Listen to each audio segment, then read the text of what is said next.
आप सभी को राधे राधे, जय श्री राम। आज हम आपको सुनाने जा रहे हैं शनिवार व्रत कथा। उससे पहले हम आपको बताएंगे शनिवार व्रत की महत्ता एवं विधि।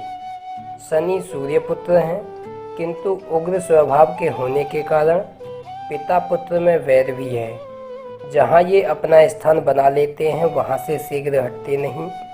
इनके क्रोध का भाजन भी भगवान शिव को बनना पड़ा था, किंतु ये अत्यंत दयालु भी हैं। इनकी प्रसन्न दृष्टि जिस पर पड़ जाए उसके बुरे दिन सौभाग्य में बदल जाते हैं, और कुपित दृष्टि जिस पर पड़ जाए उस मनुष्य का सब कुछ नष्ट हो जाता है।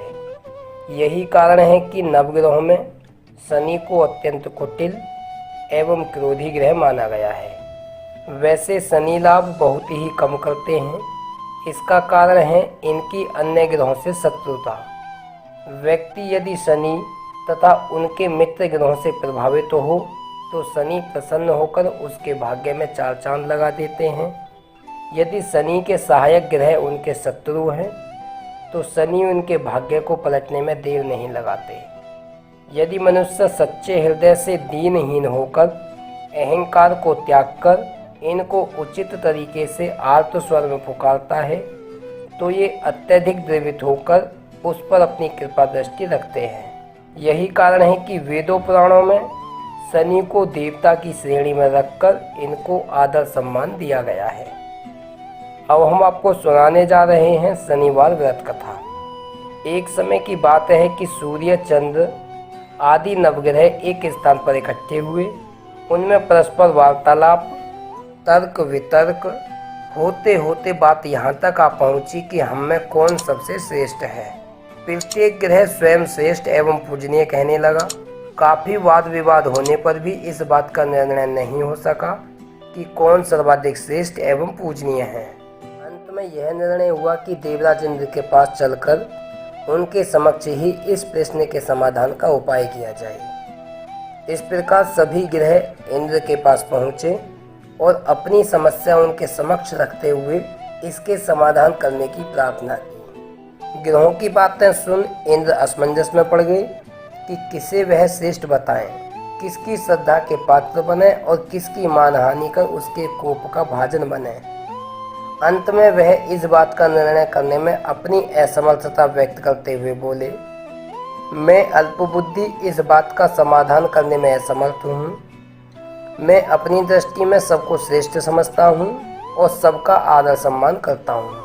इंद्र के इस उत्तर से नवग्रह संतुष्ट नहीं हो सके और उनसे इस बात का निर्णय करने का हठपूर्वक आग्रह करने लगे। अंत में इंद्र ने उन्हें सुझाव देते हुए कहा, मृत्यु लोक में विक्रमादित्य नाम के बहुत ही न्यायप्रिय राजा राज्य करते हैं। आप लोग उन्हीं के पास जाइए, वे अवश्य ही कोई न कोई उचित निर्णय देंगे। इंद्र से उचित निर्णय न प्राप्त कर नवग्रहों ने असंतुष्ट हो मृत्युलोक में जाने का निर्णय किया। उस समय राजा विक्रमादित्य की न्यायप्रियता एवं प्रजापालन में समूची धरा पर धाक थी। उन्हीं के नाम के साथ साथ उज्जैन नगर की भी धाक थी। राजा विक्रमादित्य के राजमहल में बड़े बड़े विद्वानों एवं ज्ञानवान पुरुषों का सम्मेलन आयोजित होता रहता था। साथ ही राजा की न्यायप्रियता का लोहा देवलोक भी मानता था। इंद्र के सुझाव पर स्वर्गलोक में निर्णय न होने पर नवग्रह अपने अपने विमानों पर आरूढ़ हो पृथ्वीलोक आ पहुँचे। जब नवग्रह पृथ्वीलोक पर उतरकर उज्जैन पहुँचे तब राजा विक्रमादित्य का दरबार लगा हुआ था। 9 ग्रहों को एक साथ आया देख राजा विक्रमादित्य सिंहासन छोड़कर उठ खड़े हुए और उन्हें साष्टांग प्रणाम कर आदर पूर्वक आसन ग्रहण करने का अनुरोध किया, किंतु उनमें से किसी ने भी आसन ग्रहण करने का उनका अनुरोध स्वीकार नहीं किया। राजा विक्रमादित्य ने हतप्रभ होकर प्रश्नवाचक दृष्टि से उनकी ओर देखा तो उनमें से देवगुरु बृहस्पति आगे बढ़कर अपने आने का आशय प्रकट करते हुए गंभीर आवाज में बोले, राजन, हम आपका आतिथ्य तभी स्वीकार करेंगे जब आप यह निर्णय कर दें कि हम में से श्रेष्ठ कौन है।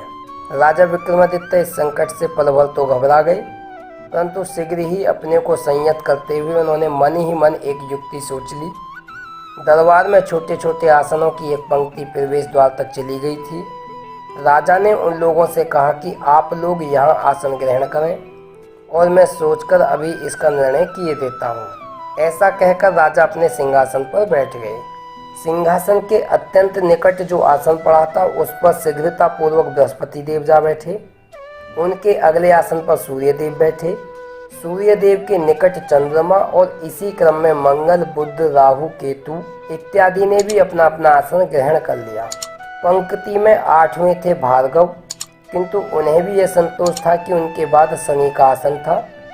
अंतिम आसन प्रवेश द्वार के बिल्कुल निकट था, अतः शनिदेव ने उस पर बैठने से इनकार कर दिया।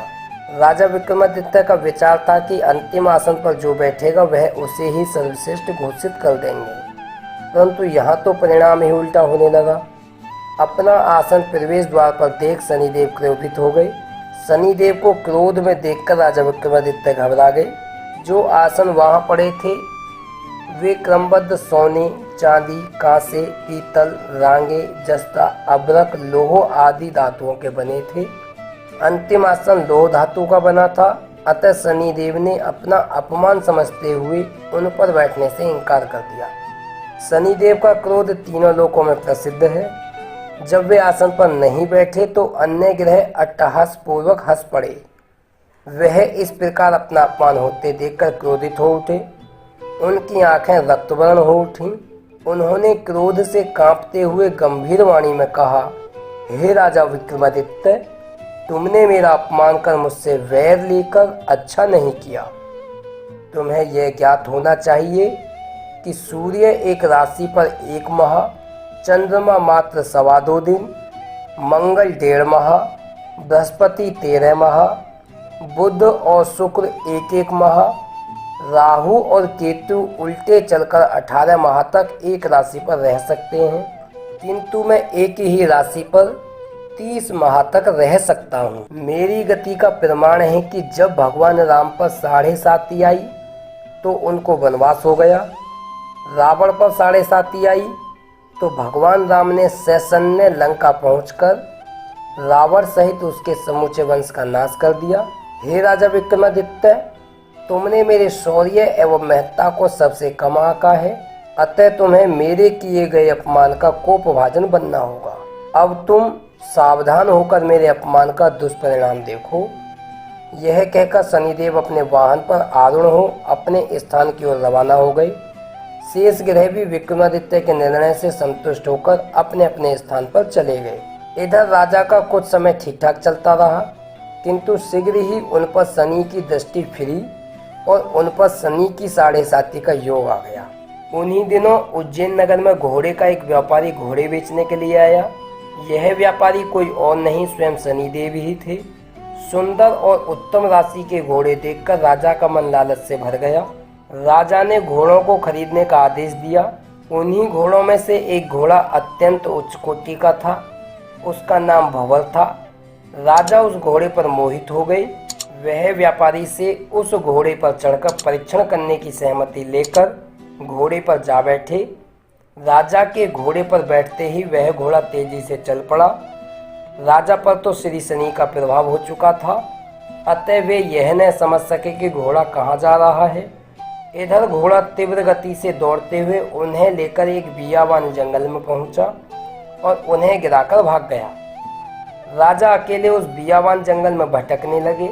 संध्या हो गई, पर उन्हें जंगल से निकलने का मार्ग नहीं मिल सका। इधर राजा मारे भूख प्यास के परेशान थे। प्यास के कारण उनका गला सूखता जा रहा था। अंत में राजा सहायता के लिए जंगल में जोर जोर से पुकारने लगे। उसी समय जंगल की पगडंडी से एक ग्वाला जा रहा था। वह राजा की आर्त पुकार को सुनकर वहां रुक गया। राजा उस ग्वाले के पास गए और उसे स्वयं के घोड़े से गिरने से लेकर जंगल में मार्ग भटकने तथा भूख प्यास से तड़पने तक की कथा कह सुनाई। ग्वाले ने राजा की व्यथा सुनकर उन्हें निकट ही बहती हुई नदी में ले जाकर पानी पिला दिया। पानी पीकर राजा ने ग्वाले का आभार प्रकट किया और अपने हाथ की अंगूठी उतारकर देते हुए कहा, मैं उज्जैन का रहने वाला हूँ, रास्ता भटक गया हूँ, अतः मुझे रास्ता बता दो। तब ग्वाला राजा को अपने गांव ले गया। वहाँ एक मिष्ठान की दुकान पर राजा ने मिष्ठान खाकर जल पीकर अपनी क्षुधा शांत की और एक अंगूठी दुकानदार को भी दे दी। उन्होंने दुकानदार को भी बताया कि वह उज्जैन का रहने वाला है। वे दुकानदार को अपना परिचय नहीं बता सके क्योंकि वे उस समय अत्यधिक व्यथित थे। उस दिन राजा उसी दुकानदार सेठ से इधर उधर की बातें करते रहे।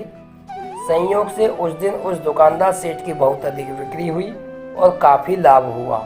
दुकानदार ने सोचा कि यह तो बहुत ही भाग्यशाली पुरुष है, इसके आने से आज मुझे अत्यधिक मुनाफा हुआ है। अतः संध्या हो जाने पर वह राजा से बोला, आज आप मेरे साथ ही घर चलकर भोजन ग्रहण करें। राजा उस दुकानदार की बात मान गया और उसके साथ ही घर गया। दुकानदार की पत्नी ने उसका बहुत आदर सत्कार किया और अतिथि के लिए विशेष रूप से भोजन तैयार किया। राजा के भोजन करते समय ही राजा के सामने एक आश्चर्यजनक घटना घटी। जहां राजा भोजन कर रहे थे वहीं सामने की दीवार पर लगी एक खूंटी पर सोने का 7 लड़ियों वाला हार टंगा था। वह खूंटी ही उस हार को निगल रही थी। इस आश्चर्यजनक घटना को देखकर राजा समझ गए कि अब शनिदेव का प्रभाव पूर्ण रूपेण शुरू हो गया है।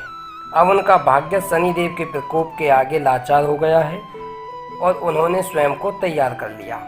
इधर दूसरे दिन सेठ का हार न मिलने पर उसकी चोरी का अभियोग राजा पर लगा। राजा ने हार के विषय में अपनी अनभिज्ञता जाहिर की। तब यह बात वहाँ के राजा के पास पहुँची। वहाँ के राजा ने इनसे पूछा, तुम वहाँ अकेले ही थे, दूसरा कोई और नहीं था, अतः हार कहाँ है, सच सच बताओ। राजा विक्रमादित्य ने हार के विषय में पूर्ण अनभिज्ञता जाहिर की। जब हार का कोई निर्णय नहीं हुआ तो वहाँ के राजा ने निर्णय दिया कि जब यह हार का पता नहीं बतलाता तो इसके हाथ पैर काटकर इसे अपंग कर दिया जाए। राजा की आज्ञा का तत्काल पालन किया गया और राजा विक्रमादित्य के हाथ पैर काट दिए गए। अब राजा अपंग, बेबस एवं लाचार हो गए। राजा की अपंगता एवं बेबसी पर दयाद्र होकर वहीं का एक तेली राजा को अपने घर ले गया। तेली ने उन्हें तेल पेरने के कोलू पर बैठा दिया। अपंग होने के कारण वह कर ही क्या सकते थे।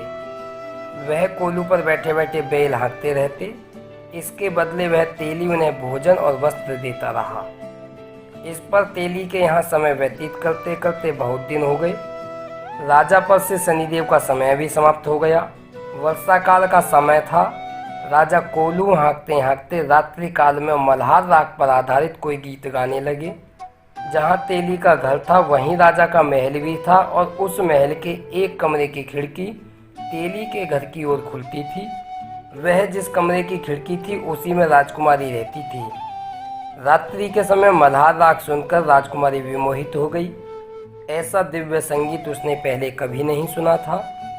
दूसरे दिन उसने अपनी दासी को आदेश दिया कि वह पता करे कि यह मल्हार राग गाने वाला व्यक्ति कौन है। दासी पता करते करते तेली के घर पहुंची तो देखा कि एक अपंग व्यक्ति राग मल्हार आलाप रहा है और कोलू हाँक रहा है। दासी ने लौटकर राजकुमारी को सब वृतांत सुना दिया। राजकुमारी राजा द्वारा गाए गए राग मल्हार पर इतना विमुग्ध हो चुकी थी कि उसने मन ही मन उस अपंग व्यक्ति के साथ विवाह करने का निर्णय कर लिया। अपने मन में इस प्रकार की धारणा बनाकर राजकुमारी ने दूसरे दिन अन्न जल का त्याग कर दिया। जब यह बात राजकुमारी की माता को पता चली कि राजकुमारी ने अन्न जल त्याग दिया है तो वे बहुत चिंतित हो उठी और इसका कारण जानने के लिए राजकुमारी के पास पहुंची।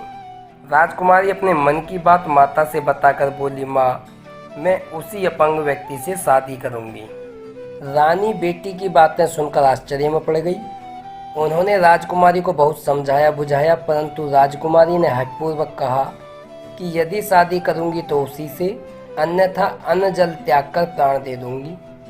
अंत में विवश होकर रानी ने पुत्री के हट के विषय में राजा को बताया। चूंकि राजकुमारी राजा की इकलौती संतान थी, अतः राजा ने भी पुत्री को अनेक प्रकार से समझाया। राजा बोले, बेटी, यदि तुम्हारी शादी की ही इच्छा है तो मैं आज ही राजपुरोहित से तुम्हारे इच्छित वर की तलाश में भेजता हूँ। किंतु राजकुमारी ने उसी अपंग से शादी करने की प्रतिज्ञा कर ली। यह सुन राजा ने क्रोधित होकर कहा, यदि तुम्हारे भाग्य में अपंग पति ही लिखा है तो मैं क्या कर सकता हूँ। जैसी तुम्हारी इच्छा हो वैसा ही करो। यह कहकर राजा ने तेली को बुलाया और कहा, तुम्हारे घर जो अपंग कोल्हू हाँकने वाला व्यक्ति है, उससे मेरी पुत्री शादी करना चाहती है। यह सुन तेली आश्चर्यचकित होकर भयभीत स्वर में बोला, महाराज, यह कैसे हो सकता है? कहाँ राजकुमारी और कहाँ मैं एक नीच तेली? राजा ने कहा, भाग्य के लेखे को कोई नहीं मिटा सकता, तुम जाकर अपने घर विवाह की तैयारी करो। तेली अपने घर आकर विवाह की तैयारी करने लगा। राजा ने भी विवाह की सारी तैयारी कर राजकुमारी का विवाह तेली के घर दास बने राजा विक्रमादित्य से कर दिया। रात को जब अपंग हुए राजा विक्रमादित्य महल में राजकुमारी के साथ सोए तो आधी रात के समय शनिदेव ने विक्रमादित्य को स्वप्न में दर्शन दिए और कहा, राजा विक्रमादित्य, तुमने मुझे छोटा बताकर कितने कष्ट भोगे। महाराज ने शनिदेव की बहुत अनुनय विनय कर उनसे क्षमा मांगी। शनिदेव राजा पर प्रसन्न हो गए और उनके ऊपर से अपना प्रभाव हटा लिया। उन्होंने उनके हाथ पांव पुनः दे दिए। राजा शनिदेव से विनती करते हुए बोले, हे शनिदेव, मेरी आपसे यही विनती है कि आपने जैसा दुख मुझे दिया है वैसा किसी और को मत देना। शनिदेव ने कहा, हे राजन, मुझे तुम्हारी यह प्रार्थना स्वीकार है। जो व्यक्ति मेरी कथा श्रद्धापूर्वक भक्तिपूर्वक सुनेगा, मेरा व्रत रखेगा, उससे मेरी यह ग्रह दशा में किसी प्रकार का कष्ट नहीं होगा। जो निरंतर मेरा ध्यान करेगा, चींटियों को आटा डालेगा, काले वस्त्र धारण कर प्रति शनिवार को पीपल में जलदान करेगा, उसे कभी कोई कष्ट नहीं होगा और उसके सभी मनोरथ पूर्ण होंगे। इस प्रकार आश्वस्त करके शनिदेव अपने धाम को चले गए। रात्रि में जब राजकुमारी की आंखें खुली तो वह अपंग के हाथ पांव सही सलामत देखकर आश्चर्य में पड़ गई। उसको इस प्रकार विस्मित देखकर राजा विक्रमादित्य ने अपने ऊपर बीती सारी घटना बतलाई। सुनकर राजकुमारी के हर्ष का पारावार नहीं रहा। प्रातःकाल राजकुमारी से उसकी सखियों ने मनोविरोध पूर्वक रात्रि का हालचाल पूछा तो उसने अपने पति का सारा वृत्तांत कह सुनाया। यह हाल सुनकर सब बहुत प्रसन्न हुई और सबने ईश्वर का धन्यवाद प्रकट किया। पूरे महल में हर्ष का वातावरण व्याप्त हो गया। राजा और रानी भी बहुत प्रसन्न हुए। उन्होंने राजा विक्रमादित्य के स्वागत अभिनंदन में अनेक आयोजन किए। जब उस सेठ को पता चला कि उसने हार की चोरी का अभियोग जिस पर लगाया था वह कोई और नहीं बल्कि स्वयं राजा विक्रमादित्य हैं, तो उसे बहुत अफसोस हुआ। वह उनके पैरों में गिरकर क्षमा मांगने लगा। उसने कहा, राजन, मैंने आप पर चोरी का झूठा आरोप लगाया है। आप मुझे जो भी सजा दें मुझे स्वीकार है। राजा ने कहा, इसमें तुम्हारा कोई दोष नहीं है। मुझ पर शनिदेव का कोप था, इसलिए यह सब हुआ। अतः तुम्हें दुखी या परेशान होने की कोई आवश्यकता नहीं है। सेठ ने कहा, मैं तभी समझूंगा कि आपने मुझे क्षमा कर दिया है जब एक बार फिर आप मेरा आतिथ्य स्वीकार करेंगे। राजा ने सेठ के आग्रह को स्वीकार कर लिया। महाराज विक्रमादित्य सेठ के घर गए। सेठ ने उनके स्वागतार्थ अनेक प्रकार के व्यंजन बनवाए थे।